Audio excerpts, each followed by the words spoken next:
வணக்கம் ஃப்ரெண்ட்ஸ். நம்ம இன்றைக்கி பார்க்க போகிறது பூசணிக்காய் கூட்டு. அதாவது வெள்ளை பூசணிக்காயும் தடியங்கான்னு சொல்லுவோம். இது மஞ்சள் பூசணிக்காய். அது நல்ல இனிப்பாக இருக்கும். ஸோ இதை கொஞ்சம் காரமாக வைக்கிறதுக்காக இந்த கூட்டு பண்ணுறோம்.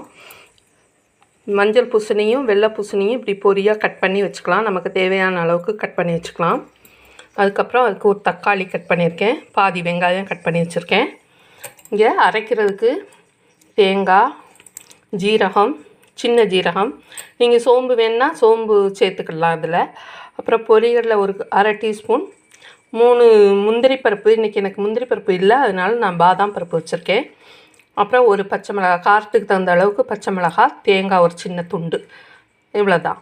இதை நல்லா அரைச்சிக்கணும், மையாக அரைச்சிக்கணும். இப்போ ஃபஸ்ட்டு சட்டி காய வச்சுட்டு, இருச்சட்டி காய வச்சுட்டு, எண்ணெய் சூடான உடனே ஜீரகம்,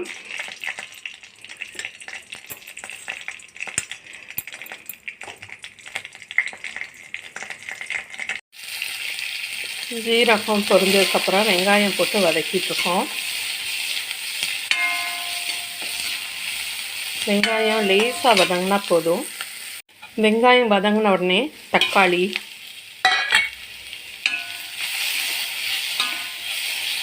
வதங்கினதுக்கப்புறம் வெள்ளை பூசணிக்காயும் மஞ்சள் பூசணிக்காயும் கட் பண்ணி வச்சுருக்கோம் இல்லையா, அதையும் போட்டு கொஞ்சம் வதக்கணும். தக்காளியும் வெங்காயம் வதங்கினதுக்கப்புறம் வெள்ளை பூசணிக்காய் போட்டிருக்கோம், மஞ்சள் பூசணிக்காயும் போட்டிருக்கோம். ரெண்டையும் சேர்த்து நல்லா வதக்கணும். கொஞ்சம் வதங்க விட்டு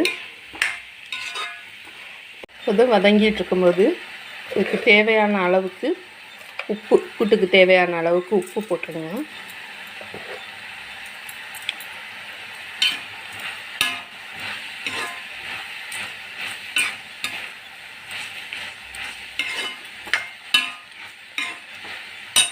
இப்போது இதில் தேவையான அளவுக்கு தண்ணி ஊற்றி,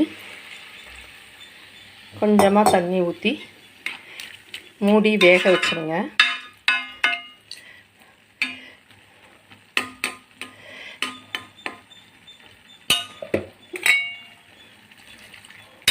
நல்ல விளைஞ்ச மஞ்சள் பூசணினா கொஞ்சம் இனிப்பு அதிகமாக இருக்கும். அது சிலருக்கு பிடிக்காது. அப்போது அவங்க இந்த மாதிரி 2 காயும் சேர்த்து கூட்டு பண்ணால் கொஞ்சம் அந்த இனிப்பு கொஞ்சம் கம்மியாக இருக்கும். சாப்பிட்றதுக்கு நல்ல டேஸ்ட்டாக இருக்கும். காய் வெந்துட்டுருக்கும்போது நம்ம தேங்காய், ஜீரகம், பொட்டுக்கடலை, முந்திரி பருப்பு இல்லைன்னா பாதாம் பருப்பு, பச்சை மிளகாய் இவ்வளோத்தையும் சேர்த்து நல்லா மையாக அரைச்சிட்டு வந்துடுவோம். நல்லா வெந்துருச்சு பாருங்கள். இப்போது நம்ம அரைச்சி வச்சுருக்கோம்ல தேங்காய், ஜீரகம், அந்த பேஸ்ட்டை இதில் போடுறோம்.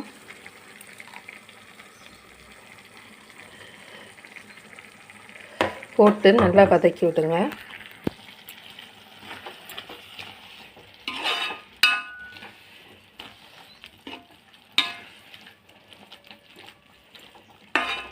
சட்டியில் எண்ணெய் காஞ்ச உடனே கடுகு தாளித்து போட்டுருங்க.